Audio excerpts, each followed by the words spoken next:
Hey everyone, this is Gabriela Barrero, and we are going live here today on LinkedIn for our 25 days of Small Biz Babes. And today we have a Philly girl who moved to Georgia. She moved down south. We have Sarah Gemmell.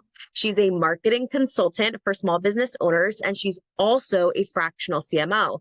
She is also fabulous. She's gone and spoken to so many different kinds of women and has really impacted their lives. And we're going to be with you guys today. And I'm going to be asking her some questions on the state of marketing and what she sees for small business owners and women entrepreneurs as we go into 2026. But before we go into that, I want you guys to learn a little bit about Sarah. So, Sarah, you weren't always a marketing consultant prior, you were in the fitness industry. But then you were a social worker. Like, I feel like it's giving cat, right? Like you've lived so many lives. So tell us about your background and how you got to where you are now. Yeah. Isn't it funny you say cat and then I'm like a crazy cat lady on top of it? So like it tracks. It's perfect. But I actually have a degree in psychology and that's how like I can't even remember a time of like wanting to do anything else. Like from the time I was old enough to really start considering careers in college and all the things, I was like, I'm going to be an addictions counselor. Like that was it.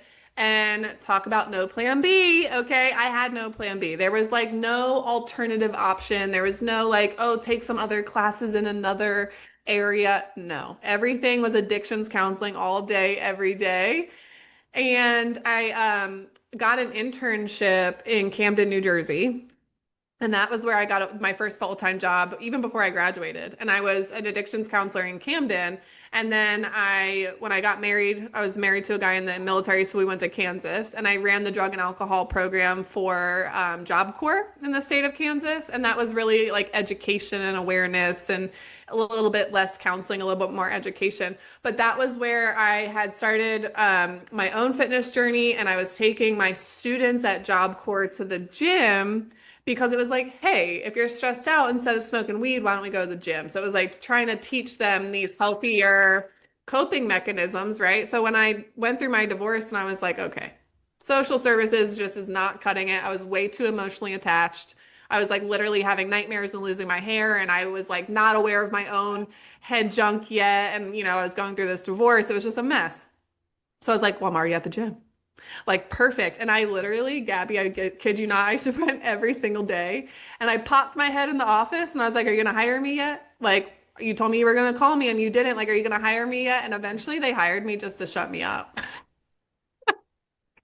And that's how I got into fitness specifically. And then fitness is what catapulted me into online business, right? Because that's where I really started to discover like this realm of possibilities. As millennials, we didn't start off knowing these things were possibilities. So it's like, as we got into our later 20s, we started to realize like, oh, wait a minute, you can use Instagram to run a business and you can have online service offerings and all these things. So now fast forward, I had a spinal fusion after I broke my back. And that's when I was like, oh, I really got to get Uh, the, how'd you break your back? yeah, fell off my horse, which wasn't at all her fault. But I fell off my horse. Yeah. And I fractured a piece of my spine where basically my spine was slipping forward. And the only option was like this major back surgery. I was like 25. And I was like, it was mind blown. Like walking with a walker, I had to use a commode to go to the bathroom. My dad had to like get me in and out of the shower. It was crazy. And I will tell you, I would rather go through three more divorces than ever have a back surgery ever again. Like it was crazy. And that was where I really had this like urgency of like, I have to figure out the online business thing because I'm not going to be able to go train clients in the gym. And that was beginning of 2018. I had a hybrid model. So I had some online offers and I was back in the gym as soon as I could be, right after my surgery. Hmm. Built a really successful fitness business in person. I was doing really great. I loved it. I had great clients. I had a really great balance in my schedule. I was making great money. And then obviously we know what happened in the beginning of 2020. So everything went online. And that's where I was able to build a global fitness platform. And I was making five-figure months consistently within the first couple of months. And how does it for like, how does it move into the work that you do now?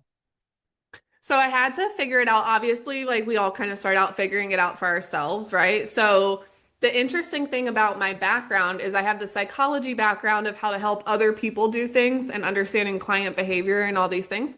And then I also had this own experience of doing it myself. And God bless my older brother. My brothers are amazing, but my older brother specifically is a VP of marketing.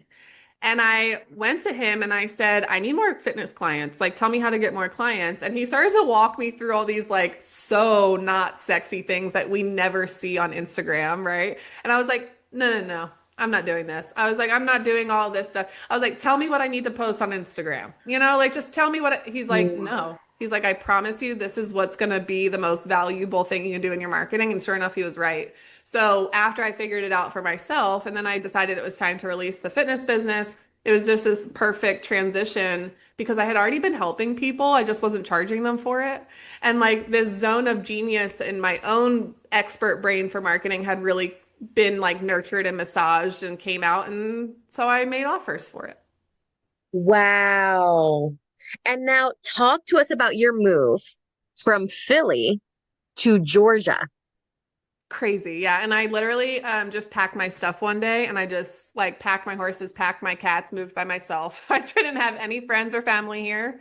I had been down to Atlanta for work. I was going to events and I joined a mastermind and like all these things that were Atlanta based. And I was like, well, if I'm living in Philly but going to Atlanta every other month, I could just live in Atlanta and do the same thing to Philly. And that's what I did from 2022 until now. When I had my son, they started to slow down a little bit. And now I'm starting to migrate my family here slowly. But yeah, I mean, we just kind of threw a dart at the map. I ended up in Gainesville, Georgia first, which was like the best decision ever. And now I have a man and a kid, and we have a 14-acre farm. And it's, like this is the life 10-year-old Sarah was like, oh, yeah, maybe sometime in my lifetime that might happen.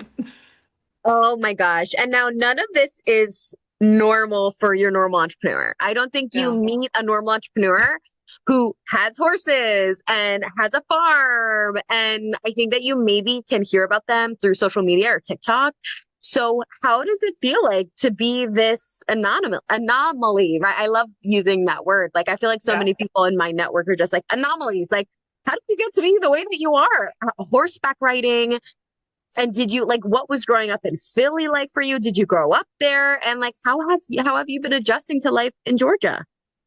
I think I've adjusted great. Like I've always been meant to live on a farm. Own a farm, live on a farm, run a farm, all the things. Like that's always totally been me. When I say we're from Philly, that's for people who aren't from Philly. And then if you're from Philly, I'm from Bucks County, right? Like I just don't tell Yes. people in Georgia I'm from Bucks County because no one Yeah. knows. I'm not going through all that. But Yeah. it's so interesting because, like, even you asking me and kind of like going back on all these events that have transpired that have gotten me here, there is a shock factor to a lot of it. Like, married and divorced by 24 by itself has a shock factor, and breaking my back by itself has a shock factor.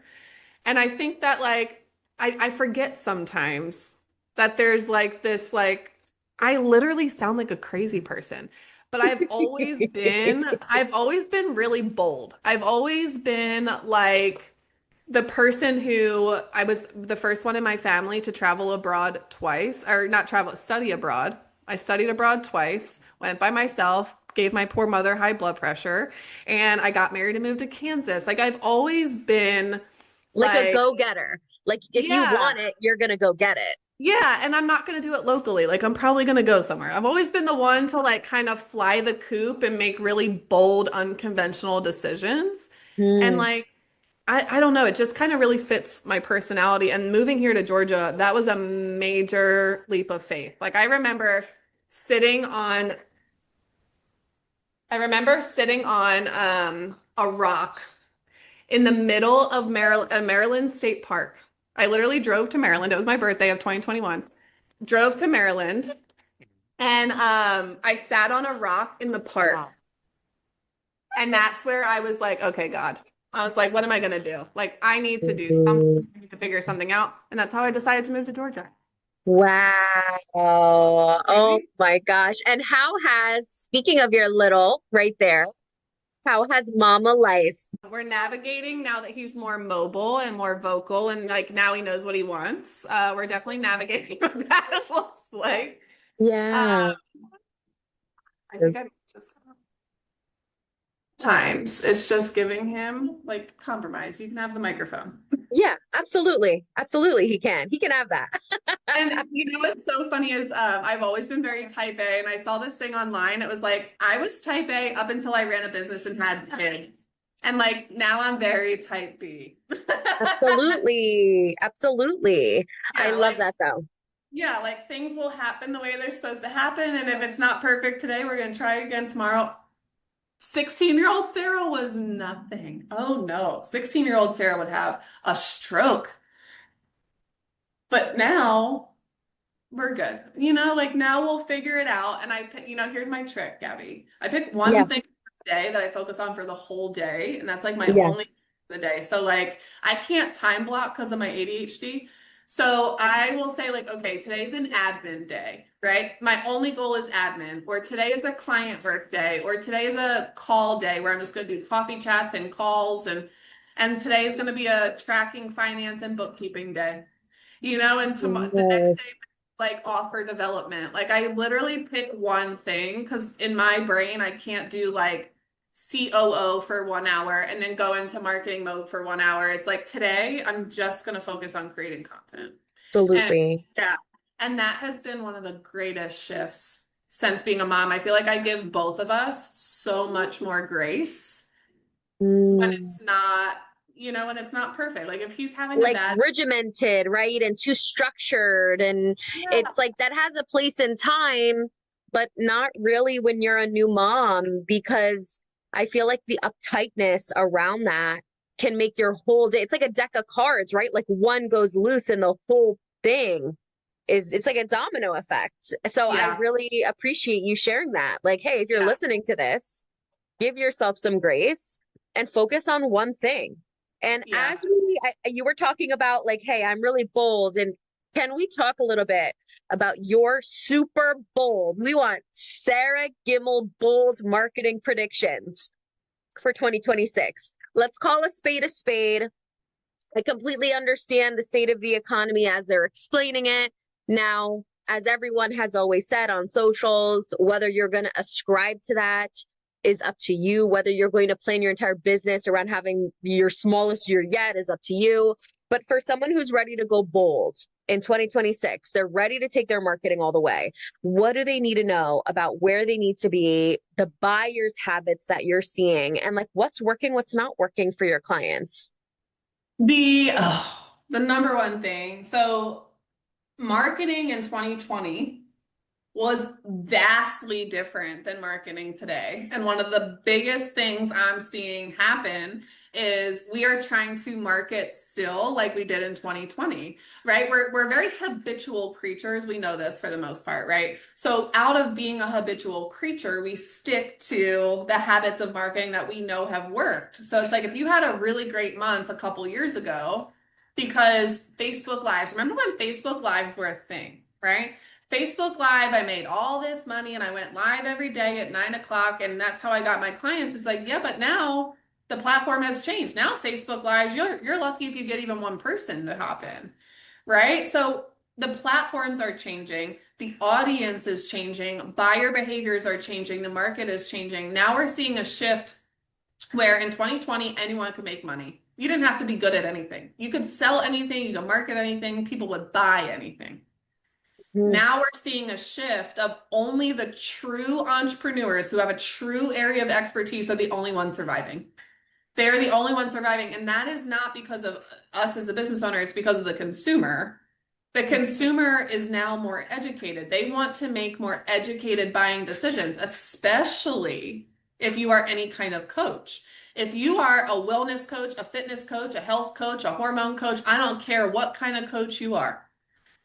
Mm. In the coaching industry, we are no longer selling on emotion. Buyers want to make a logical, sound, educated decision that makes sense for them. And they can't do that if you continue with fluffy marketing, right? Because fluffy marketing worked in 2020. It just doesn't work Yeah. anymore. So now what's happening in clients and people I have sales calls with, and even just like when I'm scrolling online, the disconnect is that your marketing is fluffy. You don't have a clear system for where you attract, nurture, and convert dream clients. You don't know what your marketing channels are. You don't track your metrics. And that causes for really fluffy messaging, right? Like we're leading with really fluffy messaging that really there's no clarity in what you do, what you offer, who you're helping. And if you don't have clear messaging, it's just this trickle down effect, right? Like you can't possibly position yourself as an expert in your industry with fluffy messaging because they're not even picking up what you're putting down. So even if you say the most creative, fancy one-liner you could come up with, it might sound really cool, but no one actually understands it. So you're not becoming a thought leader, you're just adding more noise to the space. So in today's world, this treating your marketing like traditional corporations treat their marketing is almost a non-negotiable. This is not about what goes viral on Instagram. It's not about, getting them to make an emotional buying decision right now and then it's not at all the right fit for them, but you met your sales goal. Right? Now it's like we really need to make sure we're calling in the right people who are dream clients. They're aligned with the offer, they're ready to buy, but we also know that ethically we can serve them because ethical businesses are the only ones that are going to continue being prosperous in the next 5 years. Consumers will not support unethical sales practices anymore. They're just not going to. The minute you feel like an old used car salesman, they're done. And if you're taking advice from people who sell like that, no matter how much you think you're adding your feminine energy to it, you sound like them. Because the advice you're reading or listening to or whatever is coming from these huge names that have old school tactics. And it's so interesting because I think being 30 and you're 33, there's always going to have to be a changing of the guard. And I know that you and I definitely think a lot of the same things when it comes to networking. And especially when it comes to what business ownership is looking like in 2025, going into 2026, it's just not the same game. And I think that if you're going to be looking for coaches and consultants to bring on your time, bring on your side, on your business, inside your corporation, please diversify via age because the consultant that you've been working with for 30 years, like it's time for some fresh blood in the game. And it's time for people who maybe have been sitting there and learning from the same person to switch up who they're learning from. And what do you think when people look at you? Do you think they're like, oh, yeah, she's a marketing consultant? Like, do you think at all people are like, oh my God, like, how does she do what she does? Because I think for me, being 30 and being a business consultant at such a young age, I know that there are other people that I network with that definitely are like, oh, how can she know enough to be that? Right. So, what do you have to say to the people that are like, Sarah Gemmell, like a marketing consultant? Like, how did she learn all that stuff? It's so funny because if I do get that, it's never to my face, so I don't know about it. Yeah. Like Yeah. at this season in my life, I don't get anyone who's like you. I don't know if it's because I look old or I don't know, but I actually look green still, so I know it's not that. Yeah. But when I was like, okay, so when I was first in business, I was 24. And I Hmm. definitely dealt with it. I mean, for being in your 20s at all, people definitely, especially in fitness, and I was working a lot with senior citizens. And they were like, girl, what do you know about being, 75? And I'm like, let me tell you about my broken back. And then they would be like obsessed with me, right? So I Oh, don't I really love that. deal so much with the age thing anymore, but when I did deal with it, I just owned it. It was like I Yeah. stood in, I know that I'm good at what I do because I make an effort to be good at it. Like I know I'm good at what I do. I also know that I'm very ethical in how I sell. I will not take someone's money if I don't think I can truly help them. So in knowing that I'm good at what I do and in knowing that I'm ethical in how I do it, I just I've also going back to my personality, I've just never really cared that people thought I was too young because I almost always changed their mind, right? And if I didn't, who cares? In Yeah. today's world, I don't deal so much with the age thing, but I do think that sometimes has become a convoluted, I don't want to say a convoluted industry, but like a convoluted industry where Yeah. everyone does marketing and everyone claims to be an expert, a coach, a consultant. Everyone just makes up a title because we have a low barrier to entry Yeah. entrepreneur space, right? Which is Yeah. great for most of Yeah. us because it allows for us to have opportunity. So Absolutely. I don't get people who are like right off the bat, like, oh, Sarah's my go-to marketing person. But once they talk to me, once they hear me speak on stage, they listen to me on a LinkedIn live, they're like, oh, wait a minute, she actually knows what she's talking about.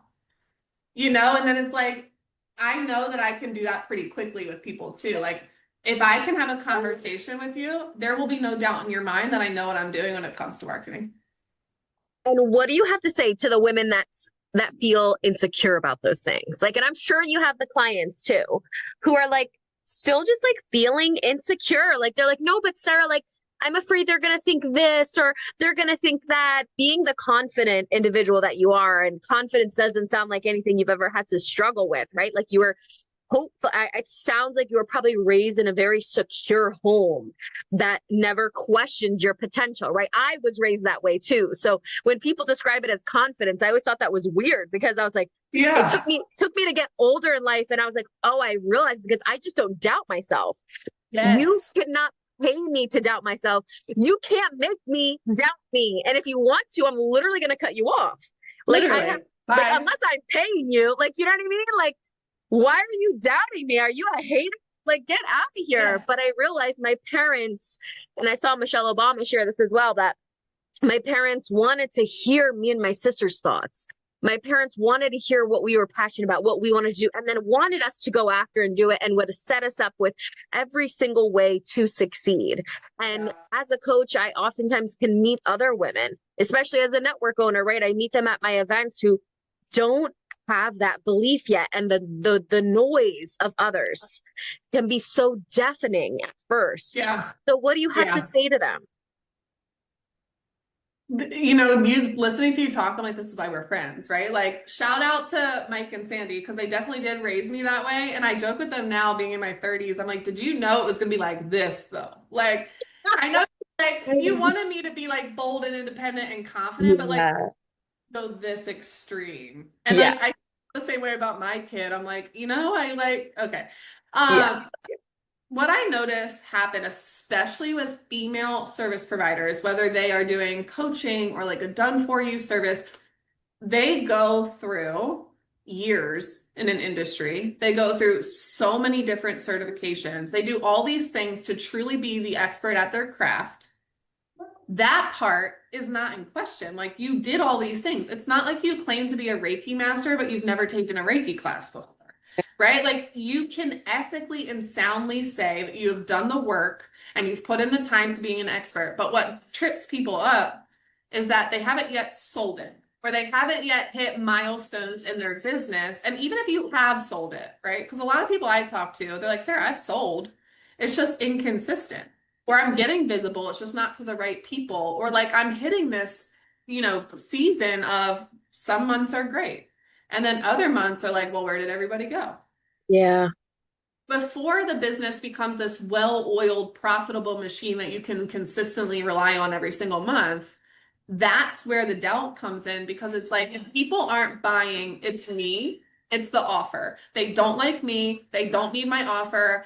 The world doesn't need what I have, right? And it's like, okay, as long as you have a clear value proposition, you know what gap you fill in the market. If you don't, that's a different conversation, call me. But like, Yeah. you know why you created this business, why you created this offer. Here's the gap you fill. If you're not selling it, I can almost guarantee in 89.9% of cases, it's not that they don't like you and it's not that they don't need the offer. It's that your marketing sucks. Okay. Your marketing sucks. The messaging is unclear. The content is vanilla. But Mhm. the good news is that's an easy shift. So instead of taking it personal, and this was one of the greatest things I ever learned in business, is stop taking things so personal. It's not you. It's literally just you have to learn how to show up. Like we have to take radical responsibility that if someone's not buying, it's because we didn't do our job, right? We didn't do the job to pre-qualify them, to value position ourselves, to expert position ourselves, or we gave them an offer that they didn't need, right? Like it's our radical responsibility, and it's not because we suck. It's because we're learning. And marketing is this ever-evolving organism of things that you should constantly be tracking and auditing and improving and testing. And does this subject line work better than this subject line? Or does my audience really like carousels, or do they really like reels? Do they want to listen to a podcast or watch a YouTube? You can't answer these questions, and that's why you're not selling the way that you want to sell. It has nothing to do with you. And that's where this confidence comes in, is take you out of it. You know Yeah. you're an expert. It's just that you've been questioning your worthiness of running this business. It's not about worthiness. It's not about you. It's about your marketing just needs a little love. Preach. Drop the mic. Drop the mic. Daddy's like, As no you- notes. No notes. We're No done. notes. No Yes. notes. We ended perfectly. We ended perfectly, especially because I think we've been chatting now for like 30 minutes. I'm like, yeah, we can go on. And we have a podcast interview coming up and an Instagram live coming up. So this is perfect energy to be able to bounce off of. And I'm laughing as I say that because I just was watching a TikTok and this guy was like, I was in my meeting and I said, let me bounce on that idea. And he's like, I was today's years old when I realized it's let me bounce off of that idea instead of let me bounce on that idea. And he got like laughed out of the room. So that's why I was like, yeah, no, we got to Him like bounce, bouncing on bouncing on the idea. Exactly. So that's what the comment section was full of, like memes and stuff of him like, oh, you bouncing on that idea. Like I thought he was sounding so professional. And we've all been there. We've all been there. But where can people find you, Sarah? And how can they work with you? For sure. So I love Instagram. You can connect with me here on LinkedIn. You can find me on Instagram at Sarah Gemmell. It's super easy to find. And from Instagram, you can find all the things. You can DM me. You can find links and whatever you need from Instagram. It's a really pretty easy place to go. And I also have a free marketing gap finder quiz. So this quiz is interactive. It gives you results in less than 5 minutes, and it helps you identify exactly where in your marketing you're leaking leads the most. And that gives you an idea of like where to prioritize your marketing energy, whether it's your visibility, how you nurture, how you convert, your messaging, your systems. It goes through a couple of different categories, but it'll give you results in less than 5 minutes. So I'll make sure I send you, Gabby, the link so that you can share the notes and all the things. And the other little plug is make sure you follow Gabby on all the platforms because we're going to be hanging out 2 more times. Yes, yes. Thank you, Sarah, so much for this interview. It was so great chatting with you and learning more about your journey and that broken back.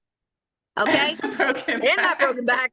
I was like, wait, hang on, sis. You got to stay with me there for a second because I need to learn a little bit about that. Thank you so much for being so open and so alive and energetic. Thank you for being